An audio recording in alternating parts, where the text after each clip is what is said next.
오늘 은혜 받으실 하나님 말씀은 창세기 22장 9절에서 12절까지의 말씀입니다. 창세기 22장 9절에서 12절까지의 말씀을 우리 다 같이 봉독하시겠습니다. 하나님이 그에게 일러주신 곳에 이른지라. 이에 아브라함이 그곳에 제단을 쌓고 나무를 버려놓고 그의 아들 이삭을 결박하여 제단 나무 위에 놓고 손을 내밀어 칼을 잡고 그 아들을 잡으려 하니 야훼의 사자가 하늘에서부터 그를 불러 이르시되 아브라함아 아브라함아 하시는지라.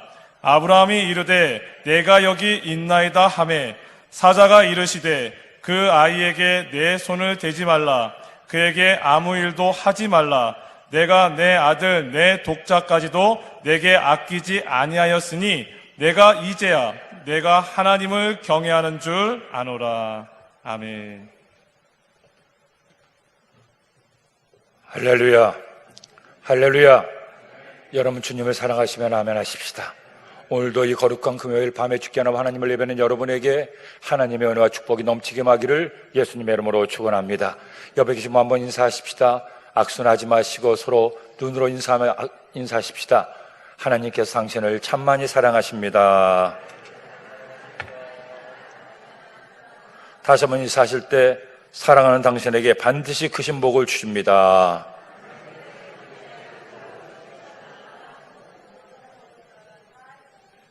지난 주일날 예배 후에 교회학교 부장 장로님들과 부관님들과 주의종들이 회의를 했습니다. 돌아오는 5월 31일 총동원 주일로 예배를 드리고 이제 주일학교도 문을 여니 어떻게 예배를 드려야 될지 세세하게 하나하나 꼼꼼하게 서로 상의하고 예배를 준비하기로 했습니다.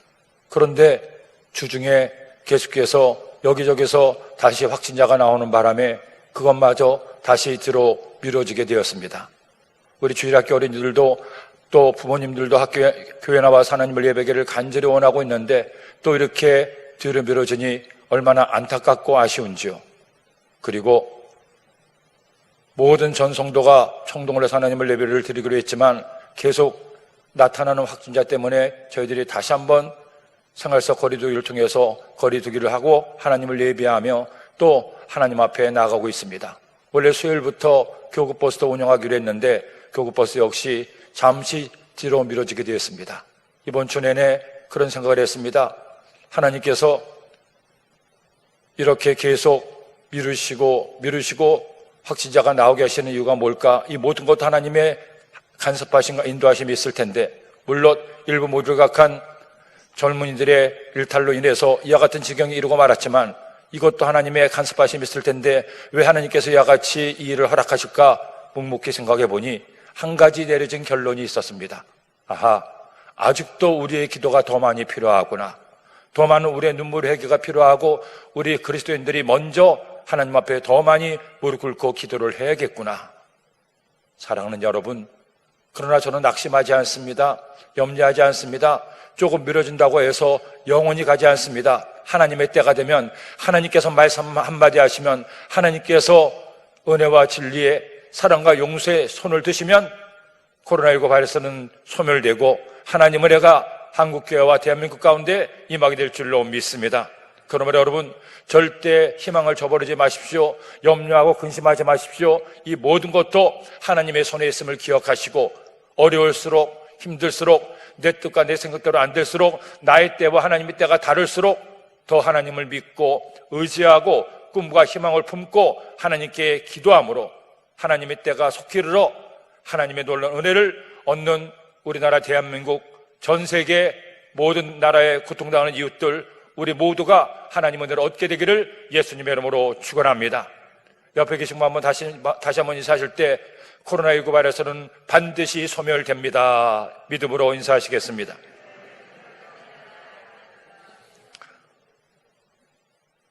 한번 따라하실까요? 예수님 안에서 난 언제나 행복합니다. 예수님과 함께 기쁘고 즐겁게 삽니다.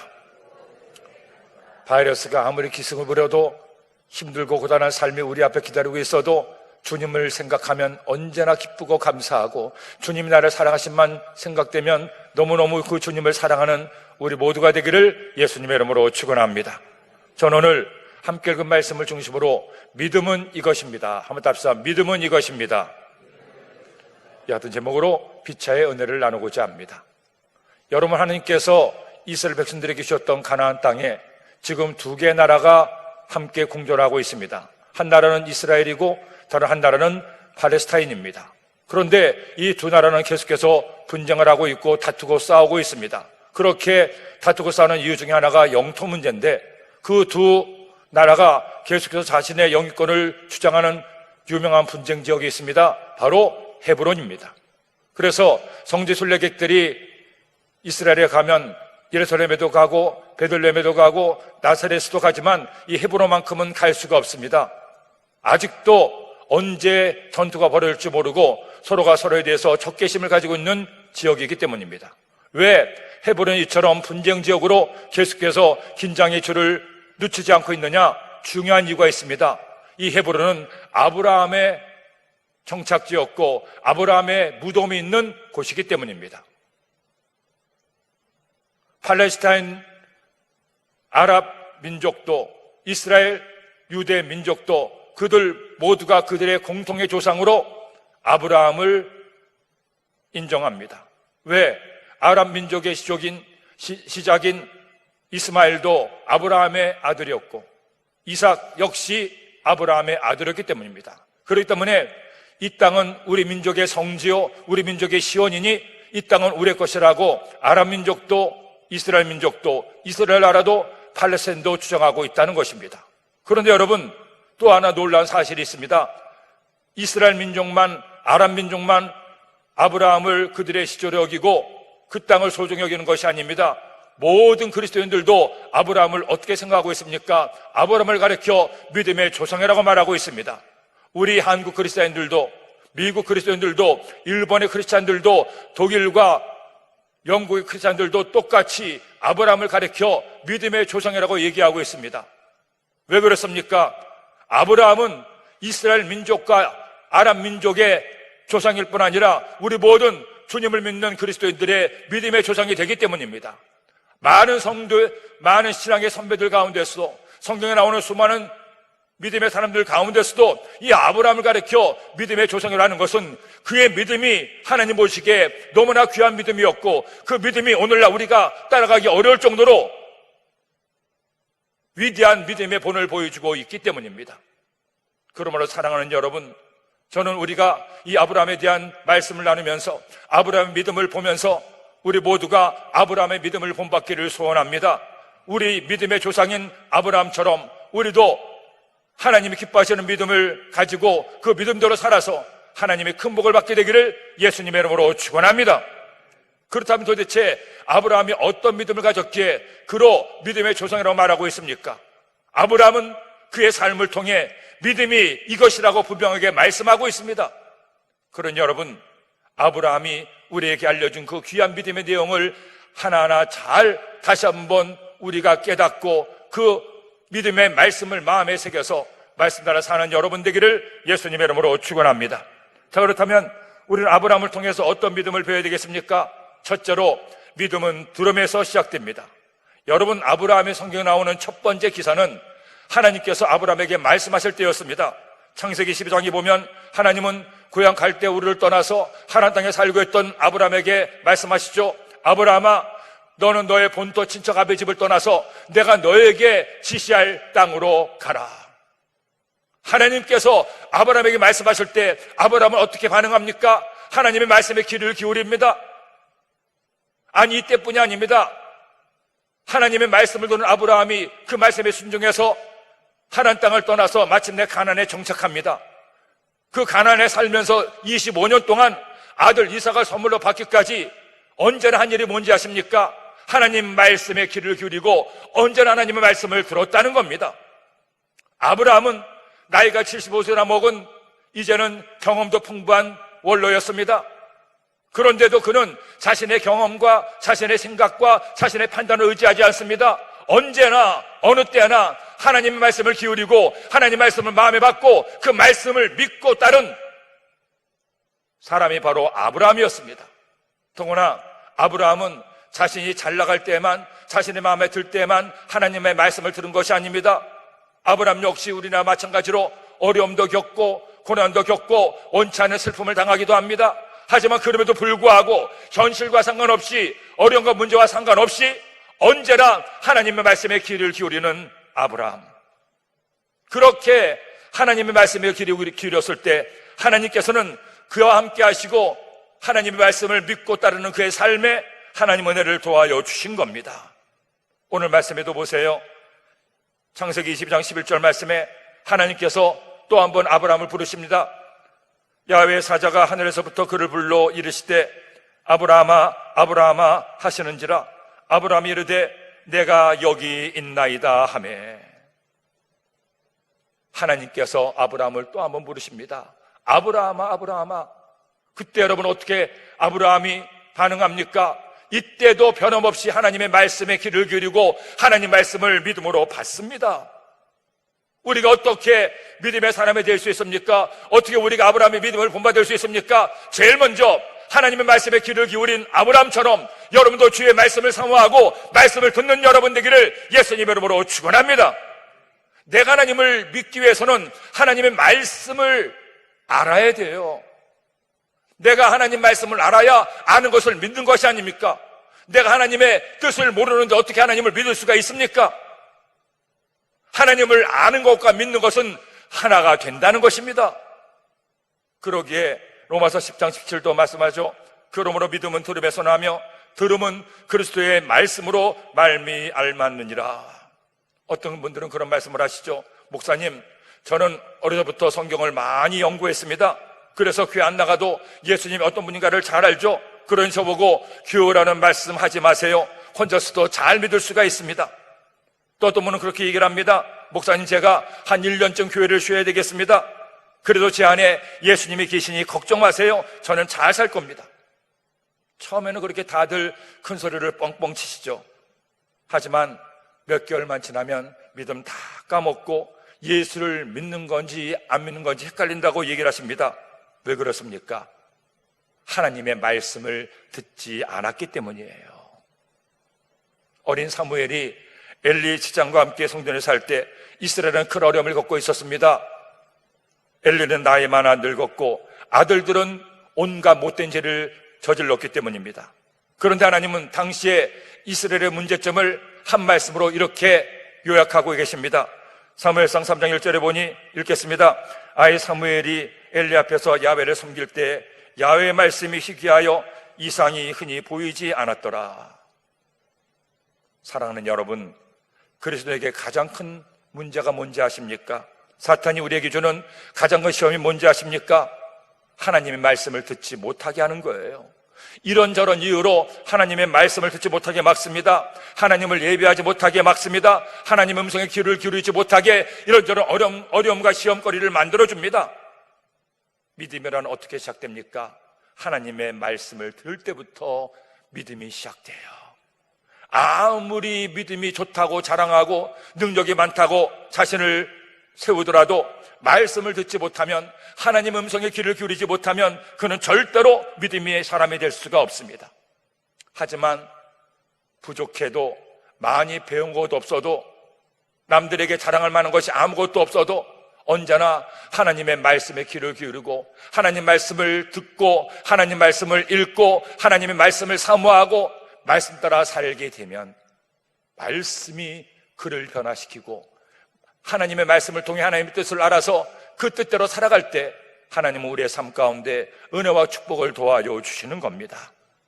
제가 잘 아는 권사님이 한 분이 계십니다. 이분은 다니시던 교구에서 모든 성도님들에게 존경을 받고 믿음이 좋은 분이었습니다. 젊은 성도님들도 문제가 있으면 권사님에게 가서 상담을 하고 위로를 받고 옵니다. 그 당시 저는 아직 어렸었는데 목회할 때 제 힘으로 결정하기 어려운 일이 있으면 권사님께 기도 부탁도 하고 또 조언을 구하기도 했습니다. 그러면 얼마나 지혜롭게 가르쳐 주시는지 항상 힘이 되곤 했죠. 한 번은 제가 그 가정의 친방을 가서 권사님과 말씀을 나누다가 우연히 학교 이야기가 나왔습니다. 그래서 권사님은 어느 학교 나오셨나요? 어느 고등학교 나오셨나요?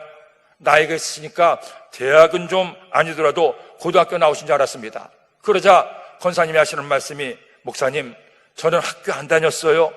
어릴 때 시골에 살았는데 그 당시에는 학교 다니는 여자아이들이 별로 없었습니다. 저도 집에서 겨우 한글만 배웠습니다. 제가 깜짝 놀랐습니다. 전혀 학교 교육을 받지 못한 분이 어쩌면 이렇게 많이 알고 지혜로우실까 생각을 했습니다. 권사님이 계속 그런 말씀하셨습니다. 목사님, 저는 어려서 학교는 못 다니지만 지금 학교를 다니고 있습니다. 아, 지금 학교를 다니세요? 예, 제가 지금 다니는 학교는 노인들이 다니는 노인학교가 아니고 교회 학교입니다. 교회 와서 설교 말씀 듣고 성경 공부할 때면 그 말씀들이 얼마나 좋은지 이제까지 못 배운 것들을 교회에서 다 배웠습니다. 말씀을 듣다 보면 또 성경 공부를 하다 보면 정치 이야기도 나오죠. 경제 이야기의 역사와 지리까지, 더구나 지혜에 굳는다는 성경 말씀까지 다 배울 수 있습니다. 거기다 이 학교는 졸업도 없습니다. 나이 제한도 없습니다. 목사님, 저는 교회 와서 예배드리고 말씀 듣는 것이 얼마나 좋은지 모릅니다. 이렇게 많은 것을 배울 수 있으니 너무너무 감사하죠. 정말로 예수님 믿고 교회 나와 주의 말씀에 귀를 기울이는 것이 너무너무 좋습니다. 생각해보니 이 권사님은 모든 예배를 빠지는 적이 없어요. 새벽 예배부터 시작해서 수요 예배, 금요 예배, 주일 예배는 몇 번씩 드리고 구역 예배에 모든 기도회까지 다 참석해서 그렇게 은혜스럽게 예배를 드리고 말씀을 사모하고 말씀을 경청하는 분이었습니다. 성경학교, 성경대학까지, 세상대학은 못 나왔어도 성경대학 졸업했다고 아주 자랑스럽게 말씀하시던 그분의 말씀이 기억이 납니다. 그렇게 하나님 말씀에 귀를 기울이고 하나님 말씀을 먹고 하나님 말씀을 내 것으로 삼으니 그 말씀이 그분의 삶에 얼마나 귀한 자양분이 되었겠습니까? 사랑하는 여러분, 믿음은 들음에서 시작됩니다. 들음은 하나님의 말씀으로 비롯됩니다. 그렇기 때문에 이와 같이 하나님을 예비하며 주의 종의 말씀에 귀를 기울이십시오. 사람의 말이 아니라 하나님의 말씀입니다. 여러분 집에서 일상 가운데 하나님 말씀을 더 가까이 하세요. 하나님 말씀을 더 많이 읽고 암송하고 말씀을 기회가 되면 쓰고 그렇게 말씀을 가까이 해서 하나님의 뜻을 알게 되면 우리는 나도 모르게 믿음의 뿌리를 깊이 내려지게 됩니다. 오늘 이 시간 코로나19 바이러스의 위협도 들고 죽게 나와 하나님을 예배하는 여러분, 다시 한번 마음을 새롭게 하십시오. 아브라함처럼 믿음의 조상 되기 원한다면, 믿음의 사람 되기 원한다면 하나님의 믿음의 근원되는 말씀을 더 가까이 하고 말씀을 먹고 말씀을 소화시켜서 여러분의 믿음이 날로 성장하게 되기를 예수님의 이름으로 축원합니다. 둘째로, 믿음은 순종으로 익어갑니다. 여러분, 말씀을 밭에 뿌리는 씨로 믿음을 열매로 비유해 봅시다. 우리의 마음에 말씀의 씨가 뿌려집니다. 예수님의 말씀처럼 길가도 아니고 돌짝밭도 아니고 가시덤불도 아니고 옥토에 뿌려졌습니다. 그런데 옥토에 뿌려졌다고 해서 저절로 자랍니까? 땅이 좋은 땅이니까 뿌리기만 하면 열매를 맺습니까? 아닙니다. 씨가 땅에 뿌려져서 뿌리를 내리고 줄기를 뻗어 마침내 열매를 맺기 위해서는 두 가지가 필요합니다. 열매를 맺어가는 시간과 열매를 맺기 위한 노력이 필요합니다. 어떤 씨도 저절로 열매 맺는 법이 없습니다. 농부의 수고와 노력이 있어야, 열매가 익어가는 시간이 있어야 열매를 맺을 수가 있는 겁니다. 한 성도님이 집에서 작은 농사를 하시는 분이 계셨는데 그분의 집에서 나오는 채소들이 참 맛있었습니다. 상추도 맛있고 오이도 맛있고 미나리도 맛있고 호박도 아주 맛있었습니다. 제가 성도님께, 성도님, 이렇게 나오는 야채들이, 채소들이, 열매들이 맛있는 거 보면 땅이 참 좋은가 봅니다 했더니 하시는 말씀이, 목사님, 물론 저희 집 땅이 참 기름지고 좋습니다. 하지만 땅 좋은 것만으로 안 됩니다. 이만큼 채소가 자라기까지는, 열매를 잇기까지는 오랫동안 참고 기다려줘야 됩니다. 그리고 끊임없이 돌봐줘야 됩니다. 잡초도 뽑아줘야죠. 해충들도 잡아야 됩니다. 저절로 맺는 열매는 없어요. 특히 열매들이 맺기 위해서는, 익어가기 위해서는 반드시 햇빛이 필요합니다. 햇빛이 없으면 열매를 맺을 수가 없고 맛도 없습니다. 그런 말이 있죠. 밭의 채소들은 주인의 발자국 소리를 들으며 자란다. 배추 한 포기가 자라는 것도, 사과 한 알이 열매를 맺는 것도 저절로 되지 않습니다. 농부의 수고와 인내와 땀이 있어야 됩니다. 믿음이라는 열매도 마찬가지입니다. 믿음이라는 열매가 그냥 맺어지는 것이 아니죠. 아브라함이 믿음의 조상이 될 수 있었던 것은 말씀을 들었기 때문만이 아닙니다. 말씀을 듣는 것은 믿음의 시작이요, 그 믿음이 익어가기 위해서는, 믿음이 성장하기 위해서는, 믿음의 열매가 아름답게 주렁주렁 탐스럽게 열리기 위해서는 그의 순종의 삶이 필요했어요. 아브라함의 순종이 그의 믿음의 열매를 익어가게 했던 겁니다. 하나님께서 아브라함을 부르셨습니다. 그리고 어떤 말씀하셨습니까? 아브라함아, 아브라함아 부르자. 예, 하나님, 제가 여기 있습니다. 말씀하세요. 얘기하자. 아브라함이 말씀하시죠. 아브라함에게 하나님께서 말씀하시죠. 아브라함아, 너는 내 독자 이삭을 모리아산으로 데려가서 나에게 번제로 바쳐라. 지난주 금요일날도 말씀을 드린 것처럼, 여러분, 번제란 제사가 어떤 제사입니까? 번제란 제물을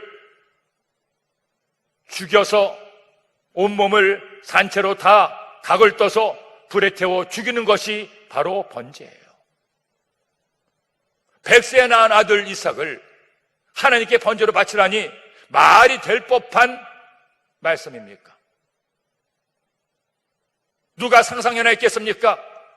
100세에 낳아서 금이야 오기야 너무너무 귀하게 여겼던 나의 아들 이삭, 내 생명보다 더 귀한 내 아들 이삭의 생명을 하나님께 바치라니요. 아버지가 직접 아들을 칼로 찔러 죽이고 온몸을 난도질한 채 불에 태워 바치라니요. 근데 여러분, 아브라함을 보십시오. 아브라함의 믿음의 조상이 된 것은 어느 날 우연이 된 것이 아닙니다. 오랜 시간 하나님의 약속의 말씀을 마음에 받아서 그 말씀을 마음에 새겼습니다. 그리고 그 말씀에 따라 순종하는 삶을 살았어요.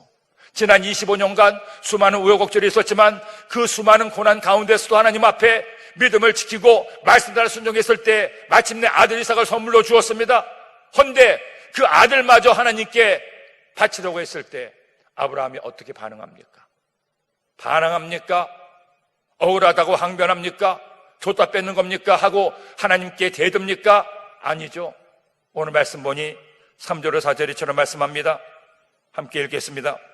아브라함이 아침에 일찍 일어나 나귀의 안장을 지우고 두 종과 그의 아들 이삭을 데리고 번제 쓸 나무를 쪼개어 가지고 떠나 하나님이 자기에게 일러 주신 곳으로 가더니 제3일에 아브라함이 눈을 들어 그곳을 멀리 바라본지라.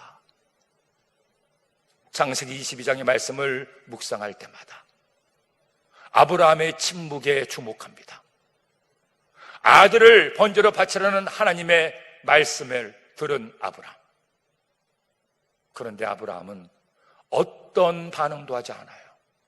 하나님의 말씀이면 절대 순종해서 다음날 아침 일찍이 길 떠날 준비를 하고 아들을 데리고 종들과 함께 모리아 산으로 가는 겁니다.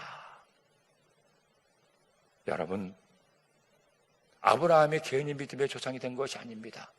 아브라함의 삶을 보면 그도 우리와 마찬가지로 비겁할 때도 있었고 책임을 남에게 전가할 때도 있었고 두려워 떨기도 했었고 의심할 때도 있었습니다. 하지만 그럼에도 불구하고 그는 스텝 바이 스텝 지난 세월 동안에 오늘은 어제보다 내일은 오늘보다 더 나은 믿음과 순종을 보여드리기 위해서 또 달려가고 묵묵히 주의 말씀에 순종했을 때 마침내 자신의 생명보다 더 귀한 아들마저도 들을 수 있는 순종을 하나님께 보여드릴 수가 있었습니다. 사랑하는 여러분, 믿음의 열매는 어떻게 익어갑니까? 나의 순종을 통해 믿음은 영으로 갑니다. 나의 순종을 통해 믿음은 익어갑니다. 나의 순종을 통해서 믿음은 자라나게 됩니다. 더구나 이 순종이 쉽지가 않습니다. 여름날의 햇볕이 얼마나 뜨겁습니까? 그런데 오랜 시간 햇볕을 참고 견뎌야 비로소 당도 좋은 맛있는 열매가 될 수가 있습니다. 우리의 믿음이 큰 믿음이 되려면, 우리의 믿음이 하나님을 감동시키는 믿음이 되려면 이것이 필요합니다. 순종의 물을 마시고 순종의 양분을 받아서 순종이라는 고통의 햇볕을 받아야 때가 되면 우리의 믿음의 열매는 익어가게 되는 겁니다. 오늘날 많은 그리스도인들이 열매만을 거두려고 하죠. 축복의 열매, 응답의 열매, 명예의 열매, 믿음의 열매. 하지만 기억하십시오. 순종 없이 얻는 열매, 고난 없이 얻는 열매는 겉보기에는 번들어갈지 몰라도 맛도 없고 영가도 없고 사람에게 아무런 유익이 없어요. 하나님의 복을 받기를 원합니까? 내 믿음이 하나님께서 기뻐하시는 믿음으로 영걸어가기를 원하십니까?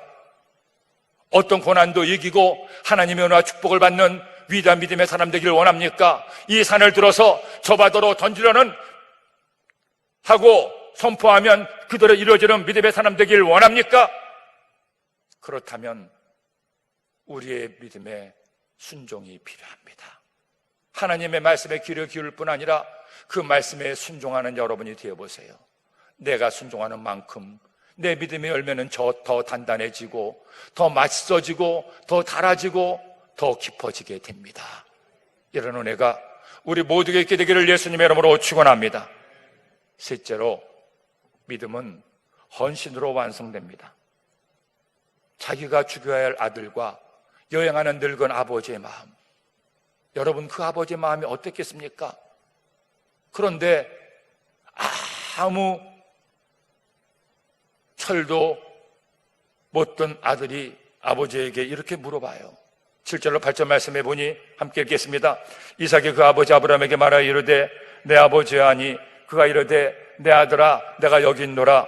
이삭이 이르되 불과 나무는 있거니와 번제할 어린 양은 어디 있나이까? 아브라함이 이르되 내 아들아 번제할 어린 양은 하나님이 자기를 위하여 친히 준비하시리라 하고 두 사람이 함께 나아가서, 여러분은 얼마나 아브라함이 기가 막히겠습니까? 하나님은 아들을 제물로 바치라고 하는데 그 아들을 데리고 이제 모리산에 도착합니다. 헌데 아들이 궁금한 거예요. 이상하다. 하나님께 제사를 드릴 때는 언제나 제사 드릴 양이나 소나 염소를 데리고 왔는데 왜 이번에는 아무런 짐승도 안 가져왔을까? 아버지 제물이 어디 있어요? 그 아들의 말이 아버지의 마음을 얼마나 찢어놓았겠습니까? 아브라함이 할 수 있는 말은 고작 하나님이 준비하실 거야, 그렇게 말하고 마침내 제단을 쌓고 아이를 묶고 제단 위에 올려놓는데 아들이 이삭이 가만히 있겠습니까? 아버지 왜 나를 묶어요? 아버지 왜 나를 제단 위에 올려놓아요? 그런데 그 아이의 울부짖음도 아랑곳하지 않고 아브라함이 칼을 들어 아들을 찌르려고 하자 아들 이삭의 얼굴이 새파랗게 질립니다. 아빠 왜 이러세요? 왜 이러세요? 왜 나를 죽이려고 해요? 그때 그 아들의 울부짖음을 듣는 늙은 아버지 아브라함의 마음이 어떻겠어요? 헌데도 아브라함을 어떻게 합니까? 칼을 들어 아들을 찌르는 그 순간에 하나님께서 말씀하셨습니다. 11절로 12절 말씀을 읽겠습니다. 야훼의 사자가 하늘에서부터 그를 불러 이르시되 아브라함아 아브라함아 하시는지라.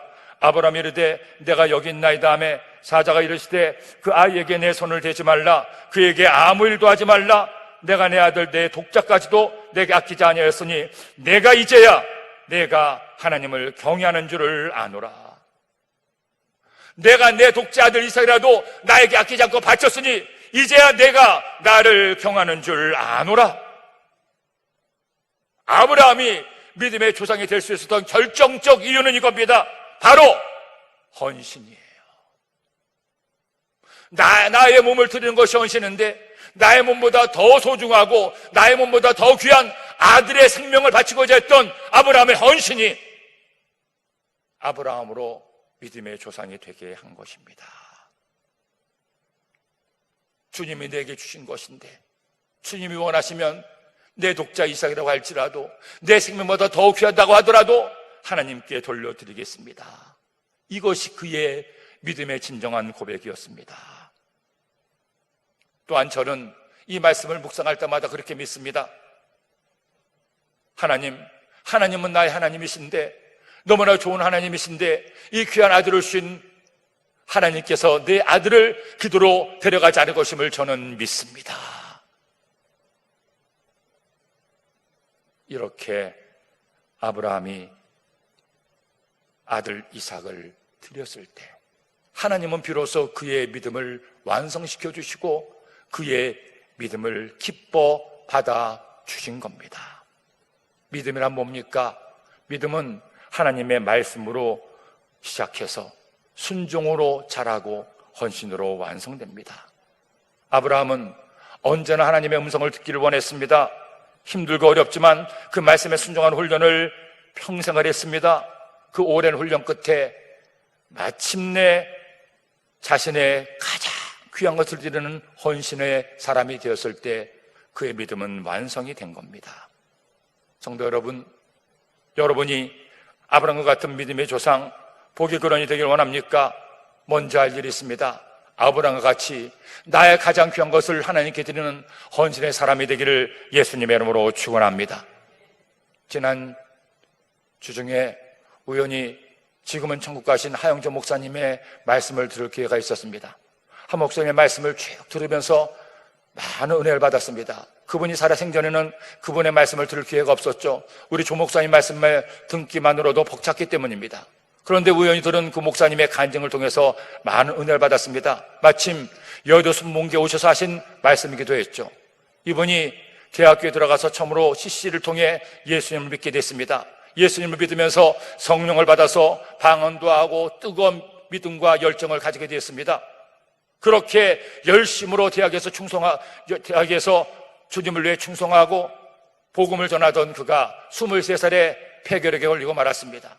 결국 하던 학업도 다 내려놓고 요양차 시골에 가서 지내면서 마음에 항상 빚진 마음으로 살았습니다. 내가 주의 복음을 전해야 되는데 나의 선배들은, 나의 동료들은 지금도 캠퍼스의 복음화를 위해서, 민족 복음화를 위해서 그의 삶을 드리고 있는데 나는 이렇게 주님을 위해 헌신하지 못하는 것이 너무나 안타깝다고 편지를 보내기도 했습니다. 하나님은 그런 그를 살려주시고 주의 종이 되게 하시고 열심히 이제 목회를 하게 했죠. 그런데 이번에는 그의 나이 30살에 간암에 걸리고 말았습니다. 그때부터 간암에 수술을 하는데 무려 7번에 걸친 간암 수술을 했습니다. 항암제는 맞을 수가 없었습니다. 항암제를 맞다간 목회를 할 수 없으니 아무리 의사가 항암 치료를 받으라고 해도 나는 목사이기 때문에 목회에 대해서 항암 치료를 받을 수가 없습니다. 수술만 해 주십시오. 그래서 수술 받고 또 한참 사역하다가 무리해서 또 암에 걸리고 또 수술 받고 또 암에 걸리고, 저는 우리 원로 목사님만 많은 병을 가지고 계시는 줄 알았는데 그 목사님도 만만치가 않았습니다. 그렇게 7번에 걸친 간암 수술을 받으면서도 목회를 놓을 수가 없었고 쉴 수가 없었어요. 그러다가 목회 후반기에는 이분이 또 신장이 망가져서 신장 투석을 하게 됐습니다.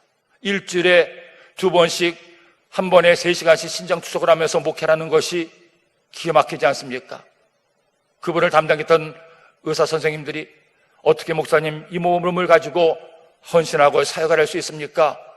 이대로는 안 됩니다. 해도 그분 항상 그렇게 말씀하셨습니다. 아닙니다. 하나님 나 같은 사람을 택하셔서 주의 일꾼 삼아주시고 이 많은 사명을 맡겨줬는데 저는 죽어도 상관없습니다. 죽으면 천국 가는데 뭐가 걱정입니까? 이 몸 누더기가 되었지만 이 몸으로 주님께 나를 드립니다.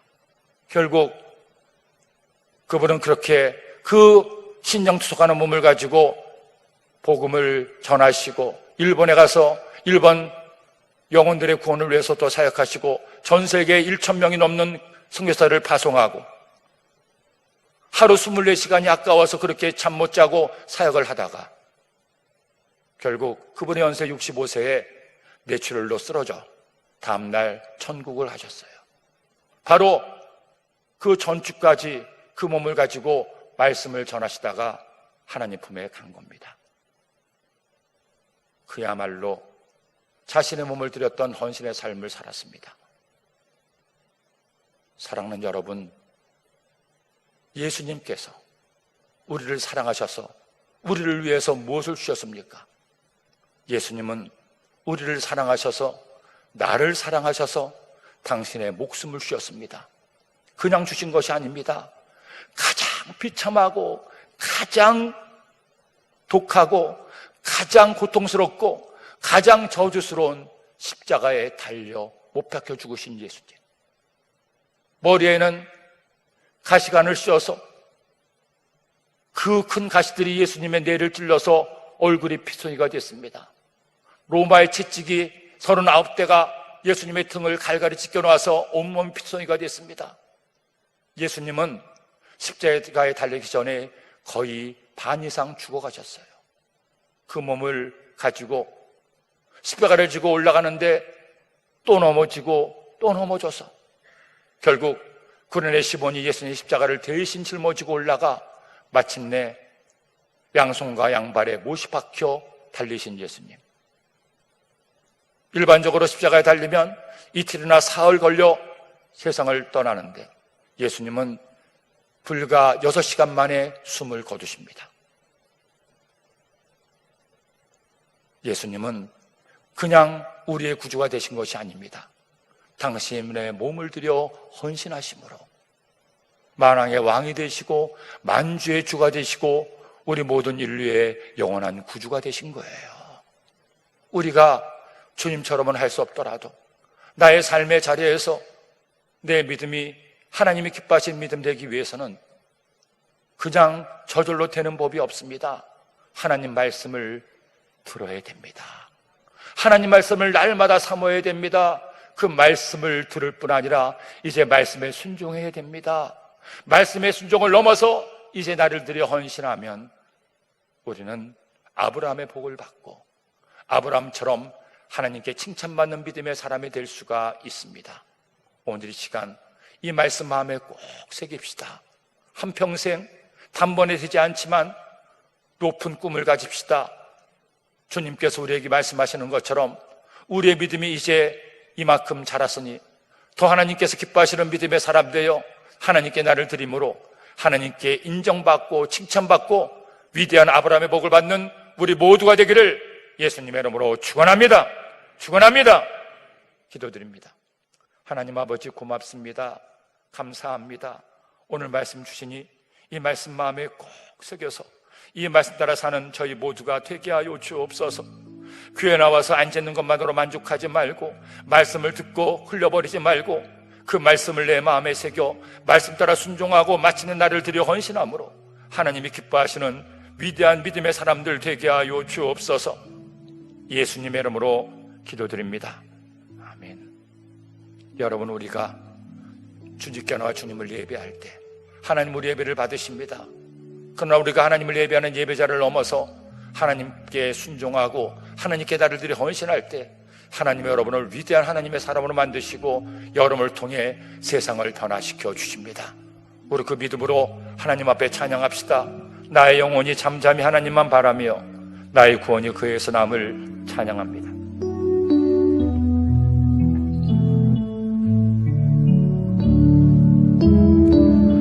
나의 영혼이 잠잠히 하나님만 바라며 나의 구원이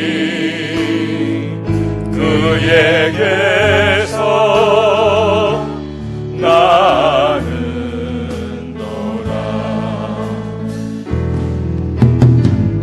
나의 영혼아 잠잠히 하나님만 바라라. 나의 소망이 저에게서 나는도다. 오직 주만이 나의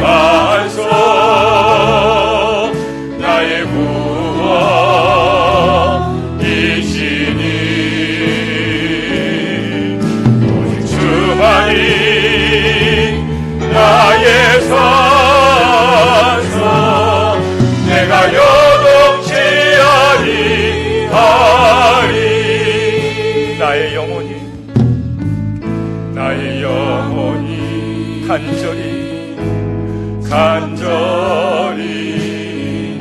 여호와를 갈망하며 나의 입술이 여호와를 찬양하리.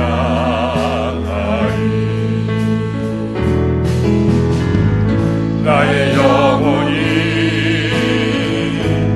즐거이 여호와를 따르니 나의 평생에 여호와를 송축하. 모두 일어나서 찬양합니다. 오직 주만이 나의 반석이요 나의 본되심을 찬양합니다. 나의 구원이시니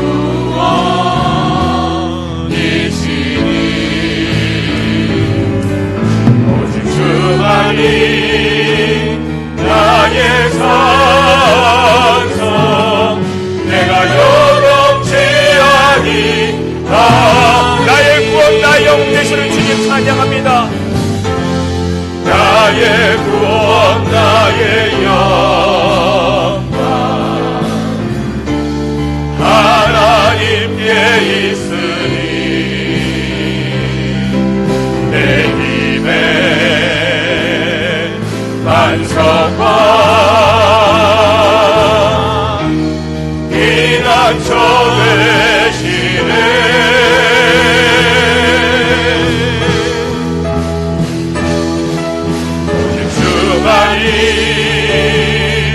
나의 반석 나의 구원이시니 오직 주만이 나의 산성이심을 찬양합니다. 주만이 주여 나를 붙들어 주시옵소서. 저희들의 믿음을 모시고 응답하여 주옵소서. 내가 요동치 아니하리. 내가 요동치 아니하리. 내가 요동치 아니하리. 내가